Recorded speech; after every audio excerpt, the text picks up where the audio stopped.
I'm Amy Jo Martin. Welcome to the Why Not Now show.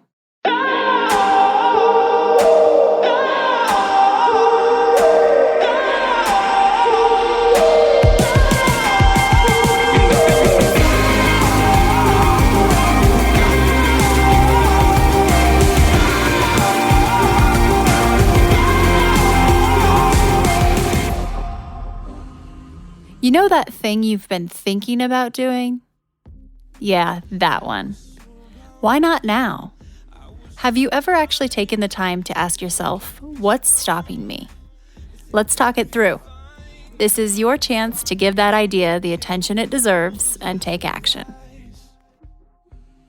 Each episode, I have a chat with a fascinating person, from entrepreneurs to athletes, celebrities, my parents, rocket scientists, and all walks of life. We talk through a critical time when they've asked themselves, why not now? We dissect that day or even that moment, step by step.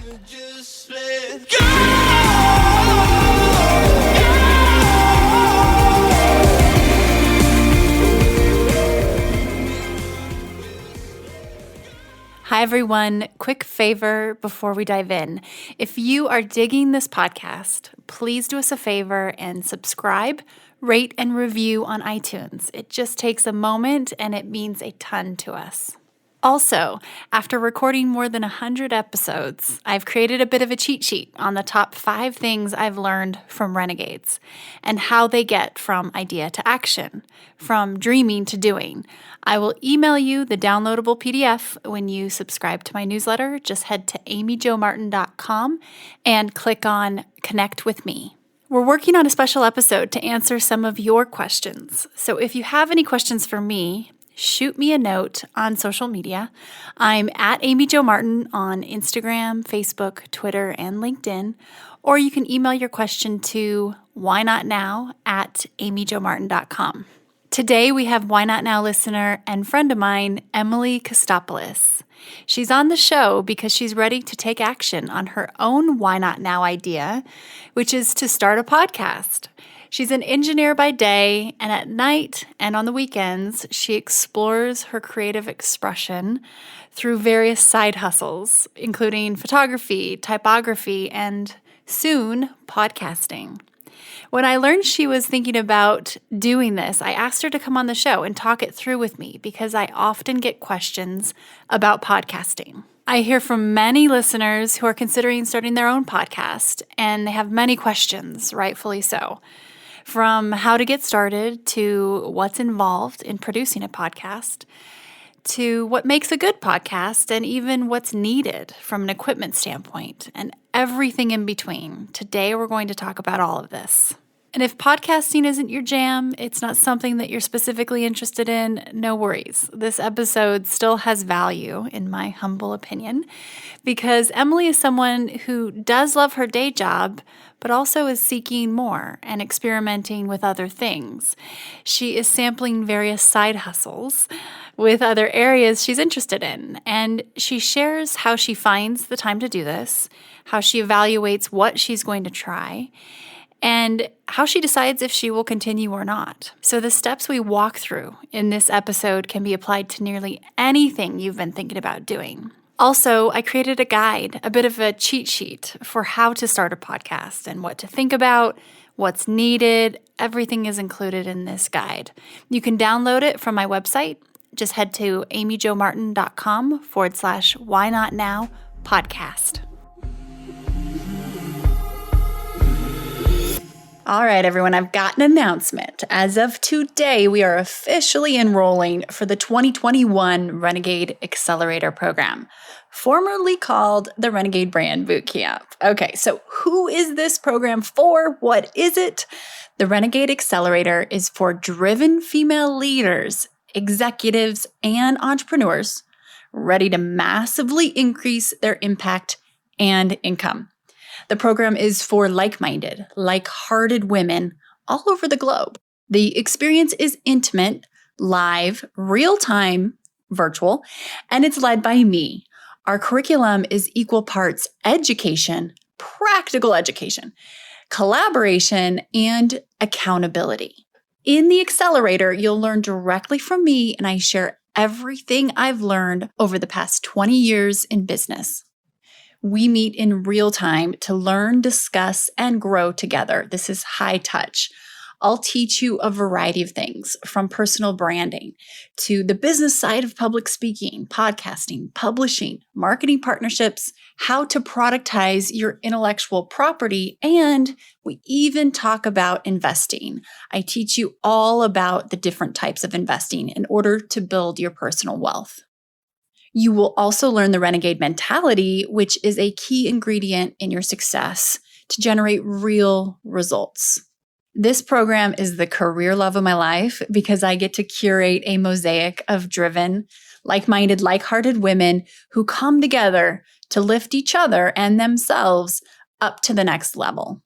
After the Renegade Accelerator, you become a member of my top-level alumni community. This group of unmatched women who are making a positive impact is personally curated by me. The relationship building and networking opportunities are endless, and this collective of real, valuable connections will be something that you have forever. If you're at the point where you are ready to take action and accelerate, head to renegadeaccelerator.com. You can sign up for more information where I will guide you in determining if the program and the timing is right for you. If not you, then who? And if not now, then when? Why not now? Head to renegadeaccelerator.com.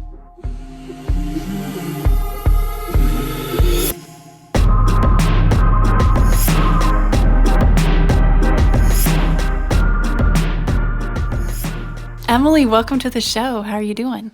I'm good. Thank you for having me. Absolutely. It's so nice to have you in studio here with me. I can see you. I know. I can see your eyes over these little black things. The pop filters. Yes. Yeah, there you go. So can you tell me about a time when you had a decision to make and you asked yourself, why not now? We'll talk it through. Yeah. So I went to school for engineering. I kind of followed the logical side of my brain, and I put the creative side on hold for a little bit. I'm sure as most people, you make that challenging decision of figuring out, follow your passion or follow what you think will be financially stable in the future. So, I have a day job. I'm an engineer here in South Dakota, but I also have this creativity that kind of pushes me towards exploration and all of these things I'm really curious about, photography and design. And the latest one that I've had is I really love connecting with other entrepreneurs and hearing about their story and what drives them. And, part of how I found you is, listening to podcasts. And I love that intersection that you talk about of the your skills and your purpose and how it all aligns. And so I moved to South Dakota about a year and a half ago, and I started to I felt like my eyes were opening to all these people around me doing incredible things. And I wanted to find a way to connect with them. So I looked at the Rising Tide Society, and there wasn't one here. So I decided to start a group. And through that, I've developed friendships and relationships with people that, are just like me, that are just trying to, make a living and make an impact in the world, but they're doing something really incredible. And the more I got to know these people, the more inspired I got. And I just kept thinking that if I'm so inspired by these small business owners and what they're doing, I really think other people are too. And I think our society generally, we have this movement towards business owners getting out in front of their business so that we can see who's behind it. But I think we have a long way to go still. And I love being able to talk to someone and see who is behind the service or the product that I'm buying. And that's what I'm trying to move towards right now with starting a podcast. And that's kind of my why not now moment is I'm in this amazingly beautiful place. I'm surrounded by all these people that are just doing really incredible things. And why not find a way to learn more about them and help other people learn more about these people as well. I love it. So I feel like that was so all over the place, but no, it was great. And that's where it helps us have context of understanding why it is that you want to start a podcast. Was there a moment where you had been thinking about it and it became real? A moment that you either committed to yourself or you did something to make this, other than the fact that you're coming on this podcast. Now it has to happen. Yeah, it does. Which is a great way to hold yourself accountable. But was there a moment? I think the moment that really comes to my mind is I'm in a fortunate spot that I have a day job. So my creative ventures, I'm not restrained in the sense that I have to do a certain amount or make a certain amount per month. So, I've done a lot of things that after the fact, I step away from it and I'm like, that wasn't really my thing. I don't think I want to do that again. I kind of just had one with shooting weddings. And for a while I was like, if I am a photographer and I get to the point where I shoot weddings, I think that'll be my thing. And I did it and I was like, this is not my thing. This didn't really fuel that fire in the way that I thought it would. So why not move on to the next kind of thing on my list that I'm curious about? And to me, that's podcasts. I listen to podcasts every day. I'm listening to it while I work in my day job. I love working in coffee shops and having a background noise and feeling like I'm kind of talking to people. So podcasts really fulfill that for me. But then I also love listening when I'm on a walk with my dog or when I'm driving or when I'm cleaning. That's a nice time saver. So I really think that, in that roundabout way, doing something that I thought was going to be like fulfilling and then realizing it wasn't was kind of like, all right, next thing on the list. And that's starting a podcast. That's great that you are finding what you don't want too. And you're checking these boxes. Yeah. Because, first of all, the fact that you are doing this incremental of your regular day job is really cool because you're committed to figuring out where your passion, purpose, and skill collide. And yeah, absolutely. And that's something that you have to find and create versus just all of a sudden one day realize, oh, it's this. Yeah. No, it takes some navigating. So let's hop in. Let's talk through the process of starting your podcast. Okay. So first of all, my question, when people, and a lot of listeners ask me questions about podcasting, and I am not an expert by any means. However, we've been doing this for 2 years since we started recording, and it's been going pretty well, so I figure why not share what's worked for us, meaning my husband's the producer and editor, and it's really just the two of us, and that is it. So let's talk about your why. Okay. You kind of touched on it, but to kind of narrow it down more, why do you want to start a podcast?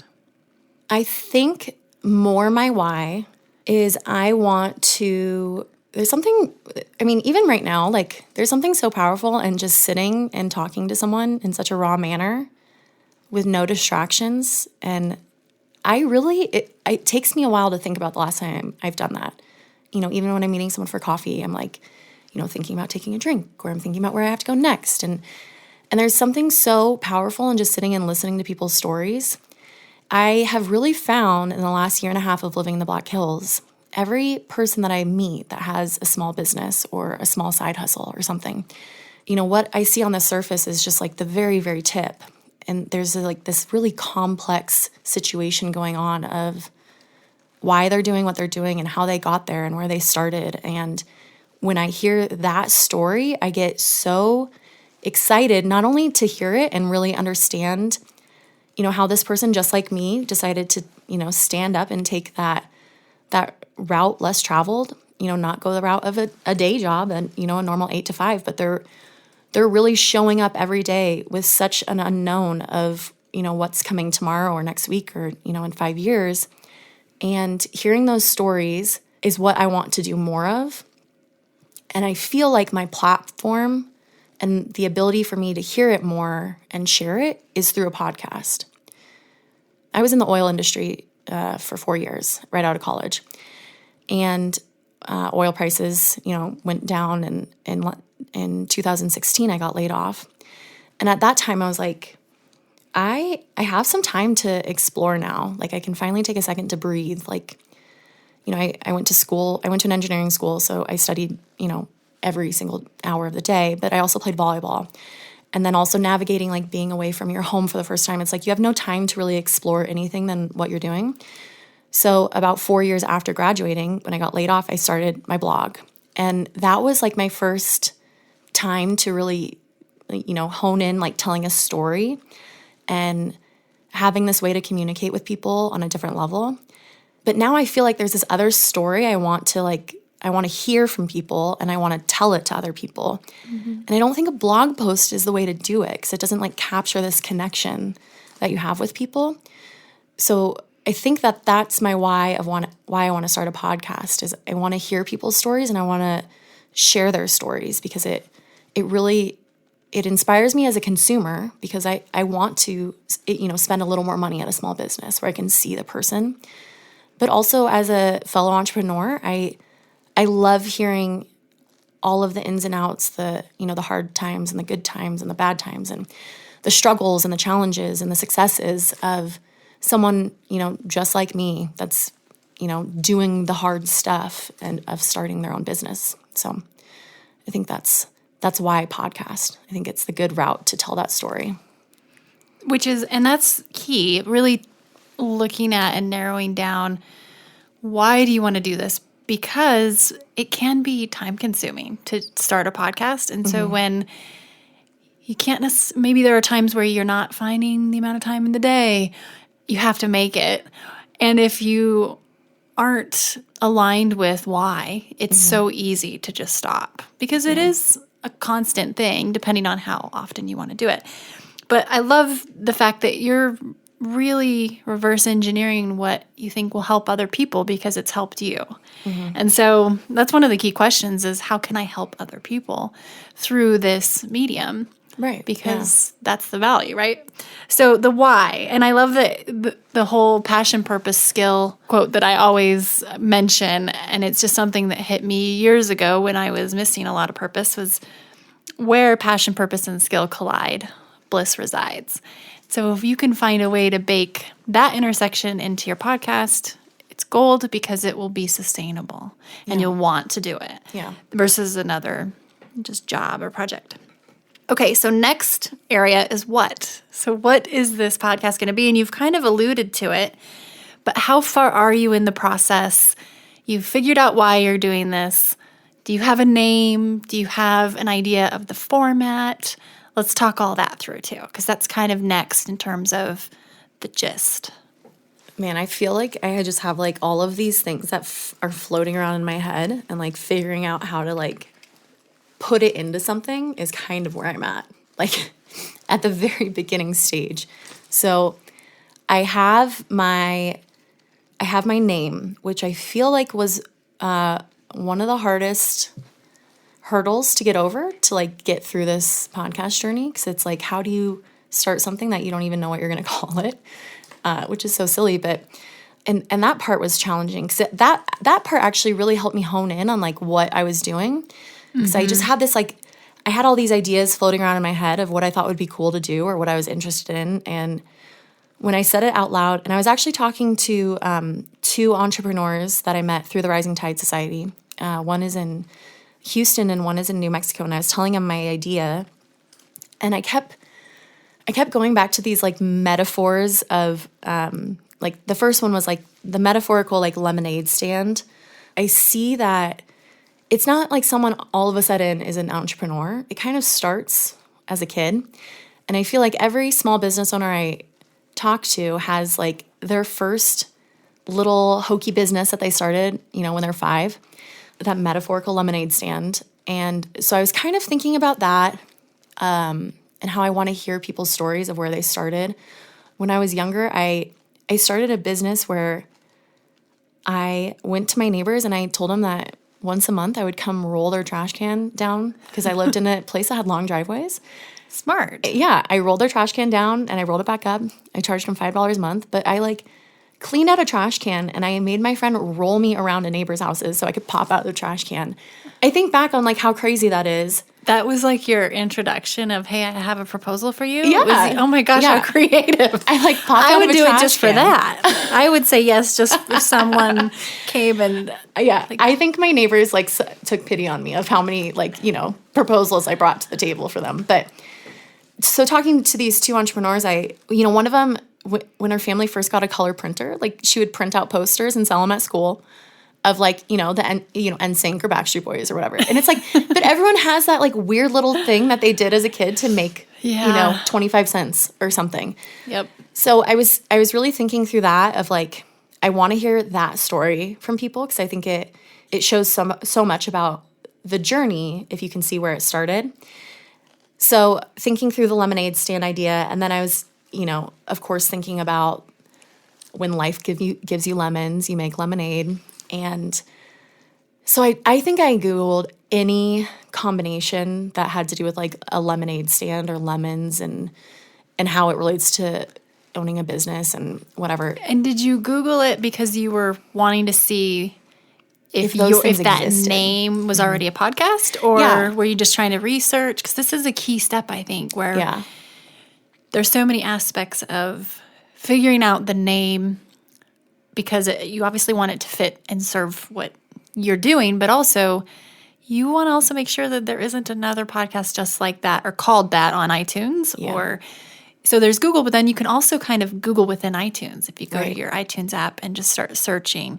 But go ahead. So you were just kind of wanting to know what was out there? Yeah. I feel like I had all these little things that weren't connecting. So I was Googling one to find a way to connect. Because like, if I just say like my podcast is Adult Lemonade Stand, it's like, who is going to know what I'm talking about? And like I want my name to still...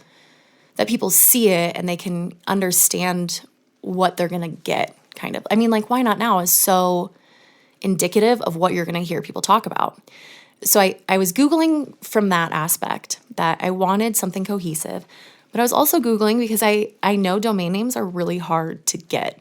And actually, so I keep going back to this. So the girl I was talking to, she is kind of in marketing down in Houston, and she owns 130 domain names just because she thinks of a domain name that she's like, someday I might want to use this. And so she gets it. And it's like, there are people that do that. I do all that the time. I mean, so it's so hard. Like, so I was really thinking about my domain name as I was thinking of my name because I wanted it to all align. Good. Anyway, so I Googled so many different things, everything I could think of that I was like, oh yes, this is it. It's like that podcast already exists. That domain name is gone. So I was telling my friend these ideas, a lemonade stand, making lemonade out of lemons. And then I threw in also that I had just met this woman in Lead, where my day job is. She owns a coffee shop, and she just started this thing in her community that basically like brings the community of Lead, South Dakota together once a month. Everyone shares soup and connects, and then people who are raising money for something they're passionate about get up and they present about it. And everyone who comes donates $10, and then they vote at the end. And so someone walks away with a large sum of money. So she's doing that on the side as a way to serve her community that doesn't really give any benefit to her entrepreneurial hustle, but it's like raising up the community that she's in. So I was thinking, all of these things and how they can connect. And my friend, LaShanta Green out of Houston, was just like, stand to serve.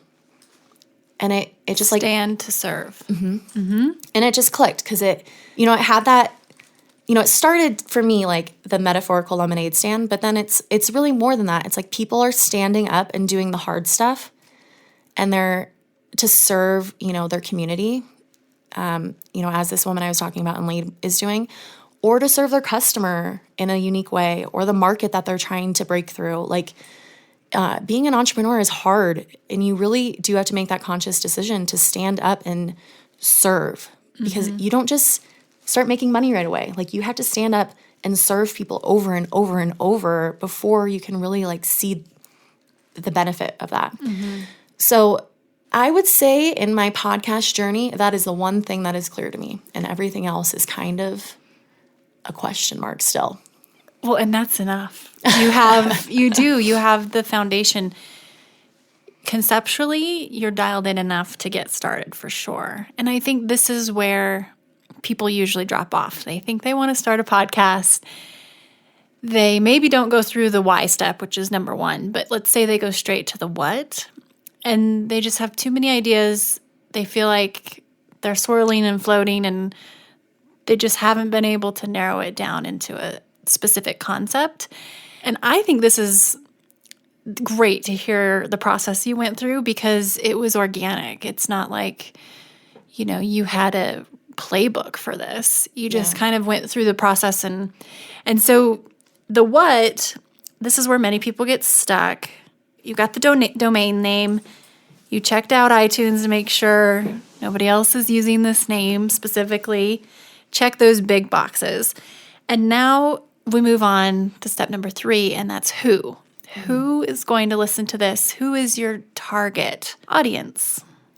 Man, I've been thinking about that one thing I'm doing with like my side hustle is I'm really trying to be conscious about growing my email list, with all of the talk of social media could really come and go so quickly. Followers really don't mean much on a borrowed platform. And so I've been thinking through that process, and it's so bad, but like sometimes I really think like my target audience is like people like me, but like then I have to really like break that down, you know?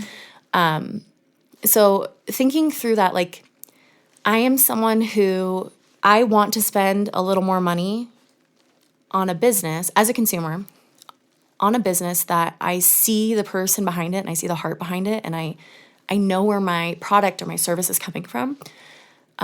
Which makes me someone who doesn't really like, the Walmarts. It's so hard to think through like who your audience is because I don't want to alienate people, and that's a question I guess I have for you. Like, how do you like come up with this ideal audience without like shoving other people aside? It's kind of This was a hard one for me too. And I think it's okay that it's hard. Yeah. And all of these things, when it comes to podcasting, most of them are flexible. So you can pivot per se or adjust format. You can adjust, a lot of the different components down the road after you get into it. Because you may realize, I thought it was for these people, but actually this is my audience. Right.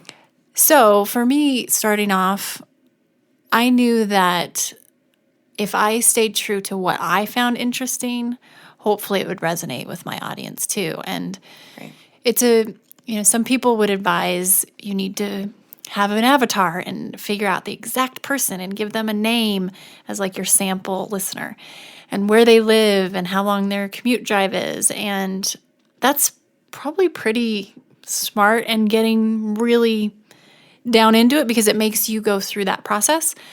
But at the same time, I think you learn so much just from getting feedback, and you have your intentions of who you want your audience to be or who you think they are.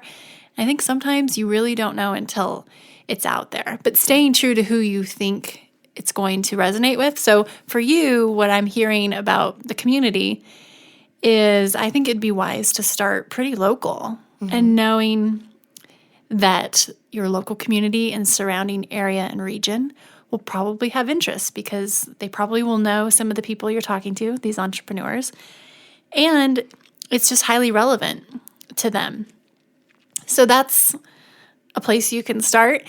When I tried to match up my social media following with my podcast audience, I think that's where it became kind of complicated because I wouldn't say the two mirror each other necessarily. I think I've started to see some overlap after being almost 2 years into this. I think sometimes we try to figure it out and we can't really figure it out, so we get stuck and we just stop. And that's not, there's so many opportunities along this way of figuring out what you want your podcast to be where it's easy to just be like, no, I'm not going to do it. And I believe just get started, right? Yeah, do something to hold yourself accountable. So I think you're just knowing local, community-centric entrepreneurs, and it will be bigger than that. And you'll reach other people because this is, it's going on iTunes, which is global, obviously, and Spotify and all the other platforms. But it allows you to promote it to people who are really going to be interested in and care too. Yeah. And let it go from there.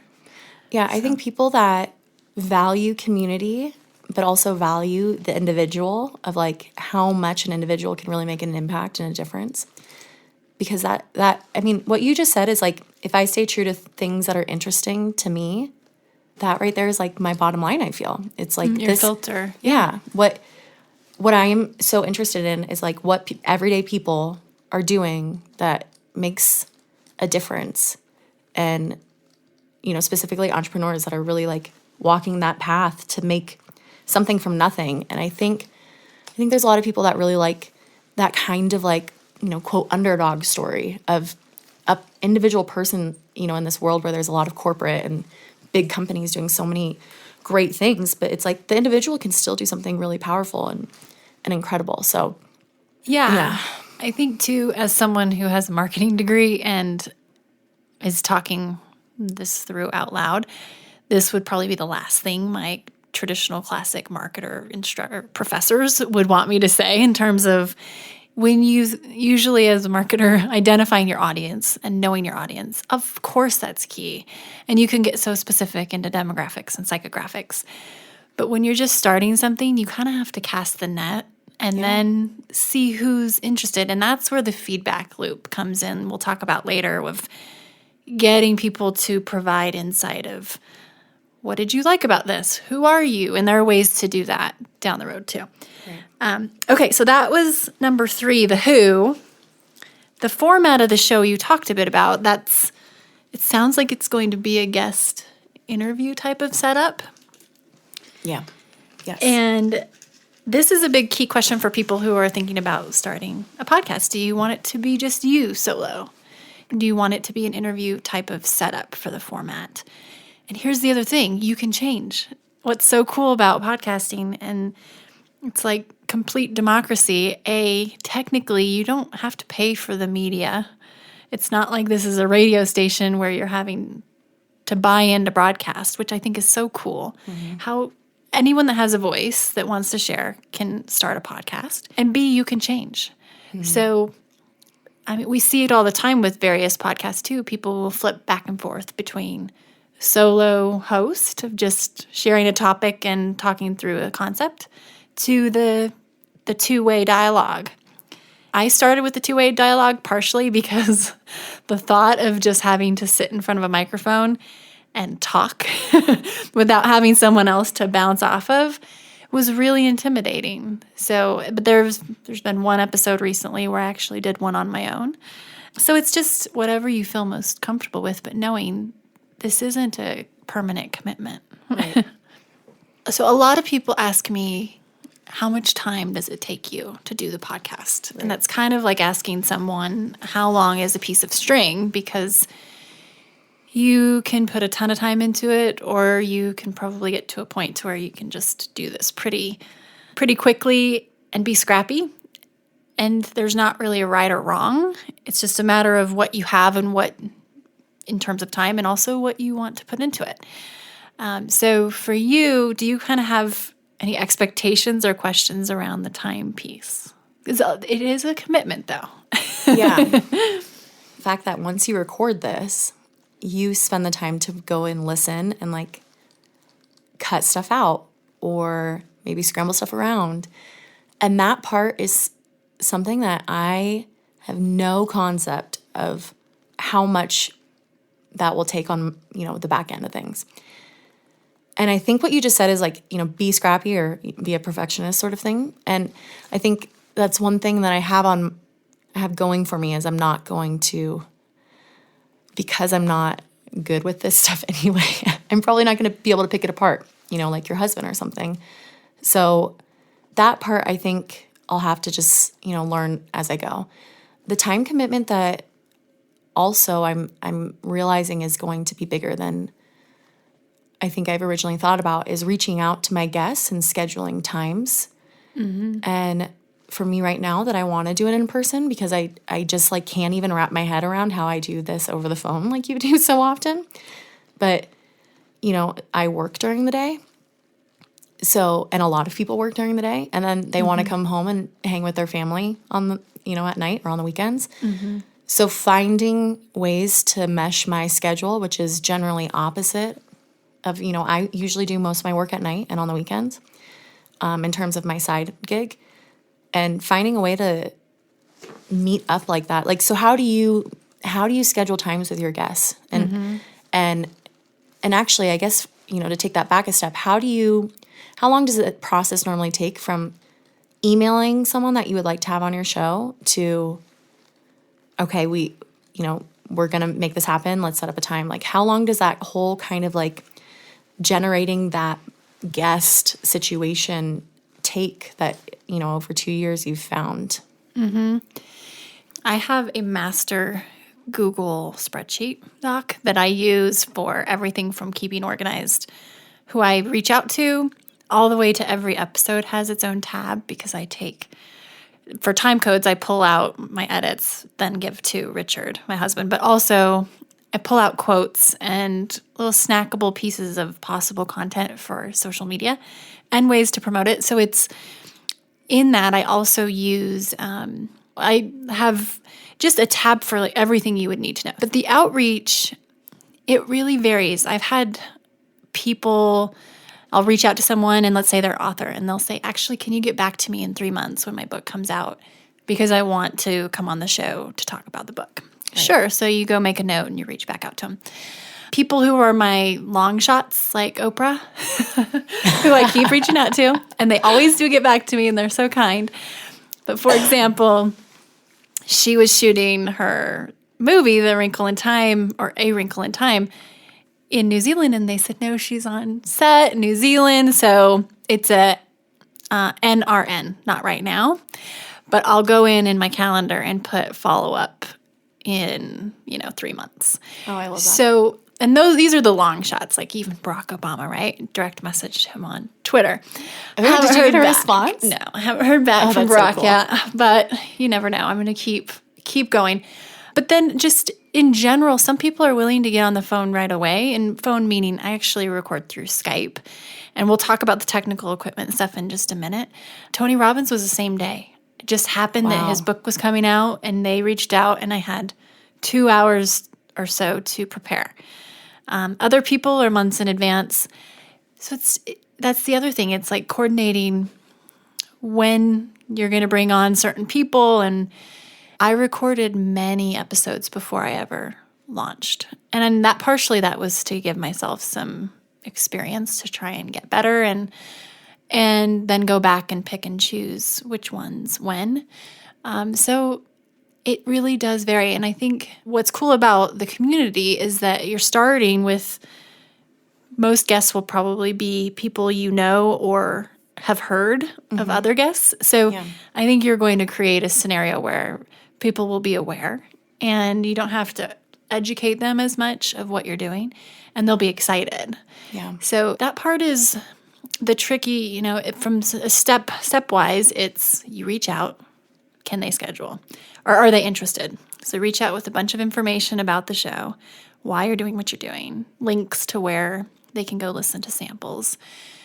And sometimes even recording a video of why you want them to come on the show. Like for really big guests that I know get this question all the time, try to find a differentiating way to wow them or get in front of them. Yeah. But then it's finding the time. So it's back and forth on finding the date. Then researching them. So you're wanting to make sure you know what they're saying on other podcasts if they're on them, just so you try to find areas that they aren't talking about yet to be unique and exclusive. And then you set up the time. You actually do the recording. But then I go back and I listen to the recording. And I take time codes of times where I said something that I don't think needs to make it into the show. It wasn't relevant. Or maybe there's a guest who said, actually, can I say that again? I didn't mean to say it that way. Or there could be something that I just want to switch around from a sequence standpoint. And then also my husband pulls out a lot of the or just pauses that don't serve anyone other than just taking up more time. Right. So that's really nice for him to be able to do that. Some people don't do that. So it's not absolutely necessary. Pull out quotes. So it's kind of, you can transcribe. Do you do some of that in real time or all after the fact? I've gotten to the point to where I do now just because I know sometimes it'll save me a little time, but I didn't for the first 60 plus episodes because I just wanted to be so focused and present.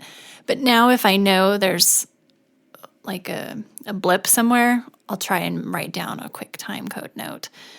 But in this Excel document, I'm able to pull quotes or just things that I think would be interesting to ways to promote, what the guest is doing or what's special about that episode. And then it's time to get assets from the guest and get their photos or ways you want to, imagery that you think will be relevant. And you get into the editing process. So if you're editing, you have to go through that process. Or if you're giving it to someone else, and there are a lot of people out there that edit. So that's an option too. A lot of people are not comfortable with editing. I know I wasn't. But there are many tools, some of which are free, that can totally get you by. Then it's time to publish, which we publish on iTunes, Spotify, SoundCloud, Google Play, and Stitcher. Then the big part, and you have to push it to these platforms, is then, and your own website too, if you choose to, promoting.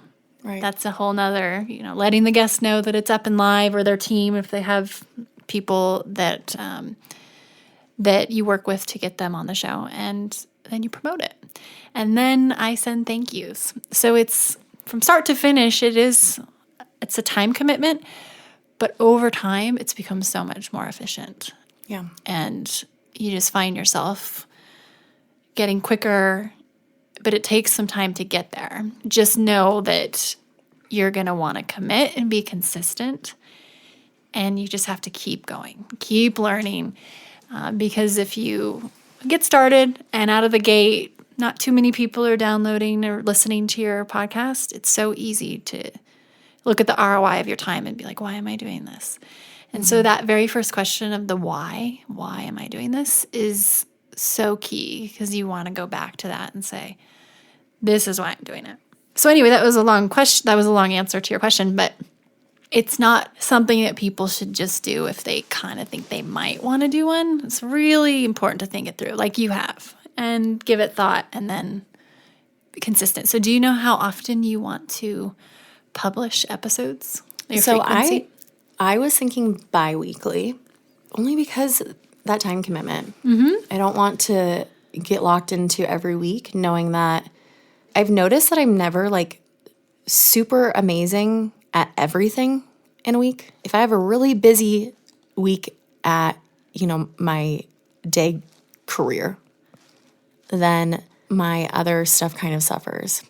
Or if I have a really busy week personally, I can't give my side gig a lot. So I don't want to commit to every week. There are some podcasts that I listen to that started bi-weekly, and they got bigger, and so they went to once a week. So I think that that's still enough to kind of be consistent. Mm-hmm. But, that's 24 episodes a year. That's not nothing, I guess. Well, I guess that's probably math. That's probably not right, but that's okay. two a month. Exactly. Yeah. We totally. Well, I think that's smart to not overcommit. And also you can change it, like you said. Yeah. If you want to add frequency and turn up the dial a bit, then you can start doing once a week. If you feel like once a month is where you're at, then you can do that too. So it's figuring out your cadence, and we get quicker and more efficient. So that's what's nice, is knowing that the first one is always the most intense. So let's talk about the equipment and technical setup a little bit, because most people who have reached out to me asking questions and just running the idea by me of, should I start a podcast? How do I start a podcast? They're intimidated by the equipment and what to get and what they need. Also by the iTunes factor, how to get on iTunes, which is the king, but then the other platforms. And so let's talk really quickly about equipment, and then on my website, I'll have a download of resources for people. But it sounds like you already got a USB mic. Yeah. Is that right? Yeah, I got a Yeti. A Yeti, cool. Yeti mic, yeah. And I've tested that out a little bit, but I'm still very intimidated by using that in conjunction with GarageBand is where I'm at right now. Only because, free, and I have a mic and it's available. But if you have suggestions on other platforms to start with for recording, I know you said something else for Skype. Yeah. So I started when we lived on a boat. So we did not have the studio. We used pillows around me to where I could try and not have as much of I'm an just like echo as imagining you possible. in like a pillow fort. Like I'll show you a photo. In fact, I'll find a way to share too. Oh, it was funny, but you look at where we are now versus where we started, and the audio quality, of course, has improved over time as we've upgraded a bit, but to a lot of people, I don't know that they'd know that big of a difference. So my husband, I listened to some of the older ones because I'm a newer listener, and I did not notice. I think people overdo it or think that they need the best of the best. And I started with, so I recommend we start with a USB mic. I started with an ATR 2100. It's an Audio Technica and a little pop filter. And that's what this black thing is? And that's what this little thing is that, we're talking through. So if you just Google, and there's so many resources online for people who have reviewed the best types of mics that are affordable. And then we use Adobe Audition for recording, but also editing. And if there's a guest, which in my case, there almost always is a guest, and they're almost always never in person, I have them call me via Skype, or I call them. And there's a tool called the Ecamm call recorder that you can apply where it records the phone call. And I use just Skype audio only. I rarely use video because we live in the forest and the Wi-Fi isn't that good. Yes. But I always want stronger audio than video. Yeah. This is the part that really, I think, holds people up, but it's actually more simple than we think. Like when I go on the road, if I have an interview while I'm on the road, I have a really simple little setup. It's my original mic that I used on the boat, and it works just fine. One of the keys that I've learned is making sure if you have a guest that you're bringing on, if they're not in person, or if you're even in your own environment, making sure it is a quiet space is huge. And I know that's so logical and obvious, but sometimes it isn't to the guest on the other side.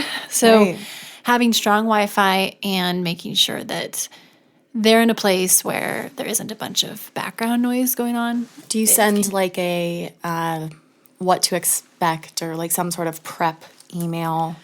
I do. For them? I do. Some in the past have not really gotten that, even though they've been on many podcasts before.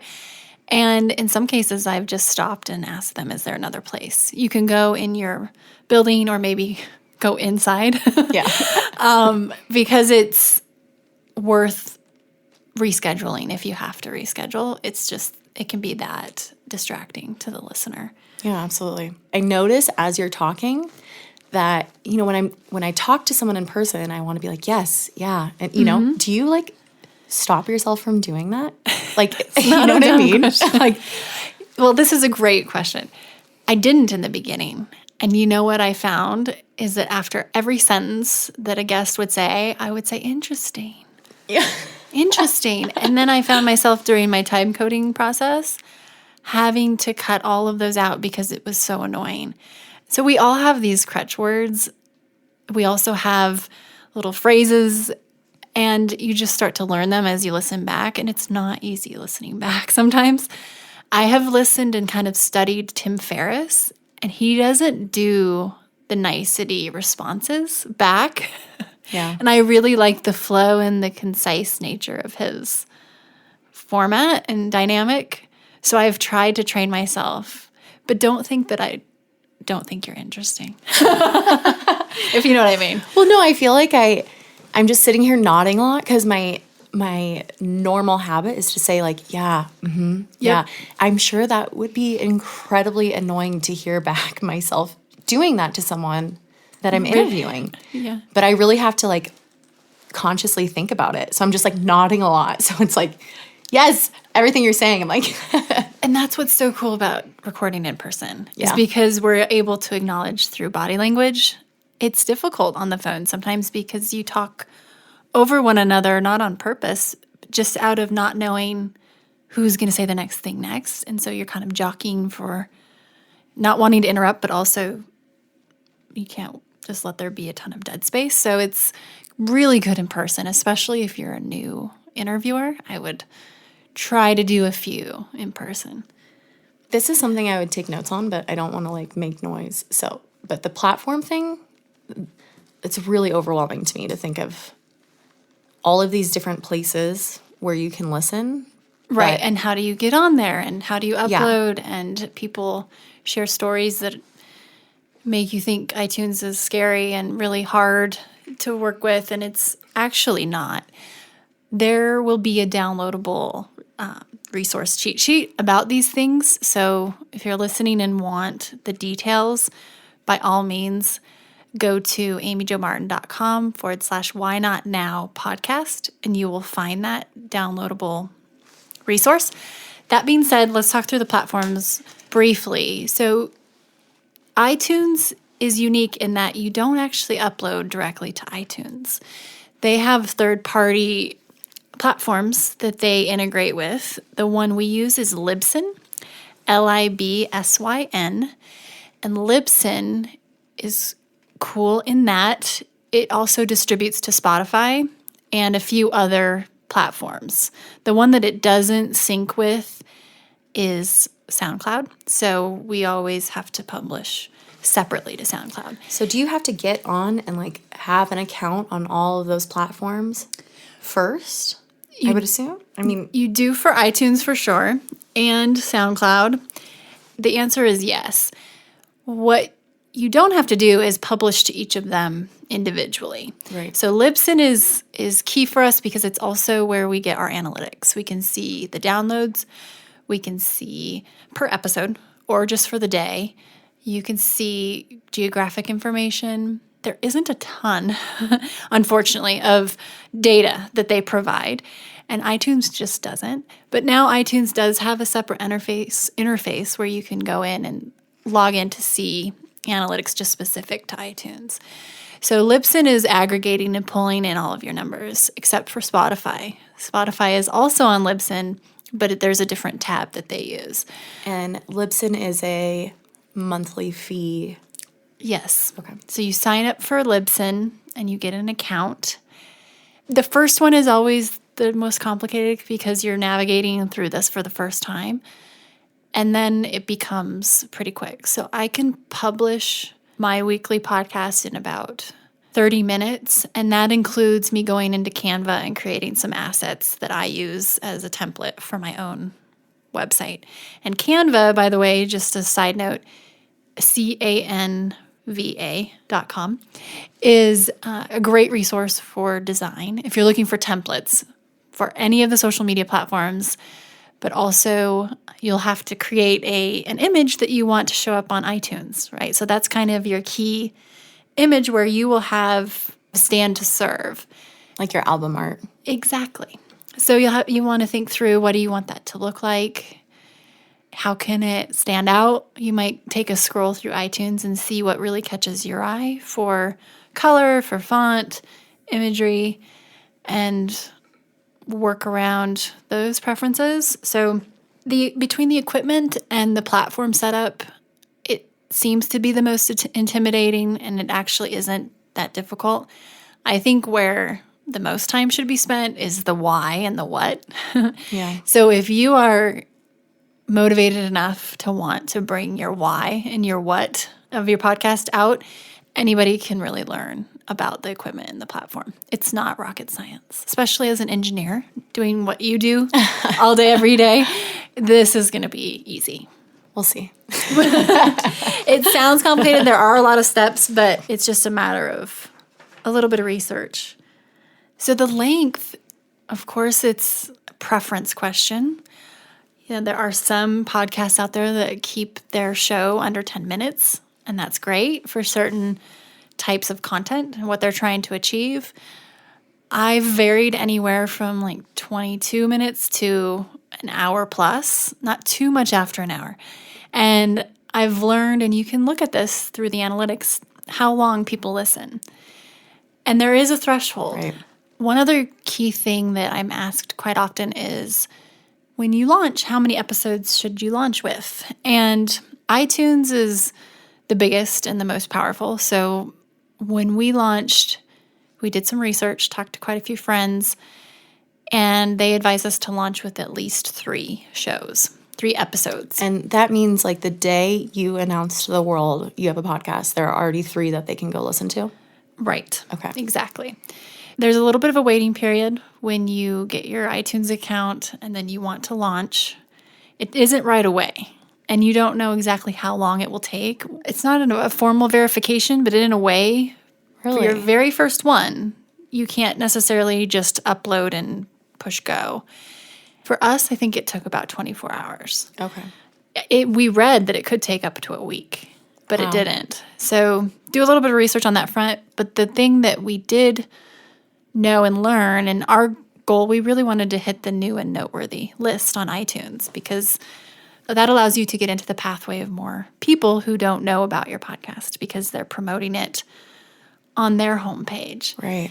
The window of opportunity to hit new and noteworthy, so I'm told, is about 8 weeks from when you go live. So you want to build as much momentum as possible during those 8 weeks and encourage your listeners, friends, family, neighbors to go in and rate and review and subscribe to the podcast. Right, yeah. So we can start to look for Stand to Serve coming to iTunes at some point in the near future.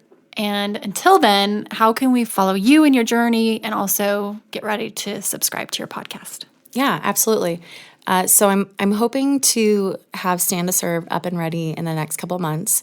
And if you are someone who might be interested in what I have to say, if you want to hop over to on Instagram, Stand to Serve, or you can jump to my personal account, Emily_Costopoulos. I know that's a mouthful. Can you spell Costopoulos? I sure can. So I recently got married, so I have to like spell it out in my head like a second grader every time I say it. So Costopoulos is Costopoulos. Thank you so much for coming on the show and being a live kind of guinea pig example so people can learn about podcasting as you are learning. And I'm excited to subscribe to your podcast soon. Well, thank you for having me. I'm a recent listener, but I'm already a huge fan, and it's awesome to hear kind of the behind the scenes from you and how you're making this whole thing work. To follow Emily's journey and podcast, which she will be launching soon, head to her website, standtoserve.com.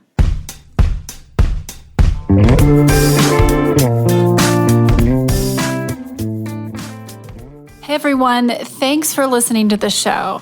Hit me up on social media to let me know what you think. I'm at Amy Jo Martin on Twitter, Facebook, Instagram, and LinkedIn. And I want to hear your Why Not Now moments so I can share them on the show. Just send me a note to whynotnow@amyjomartin.com. For show notes and other offers, you can visit amyjomartin.com/whynotnow.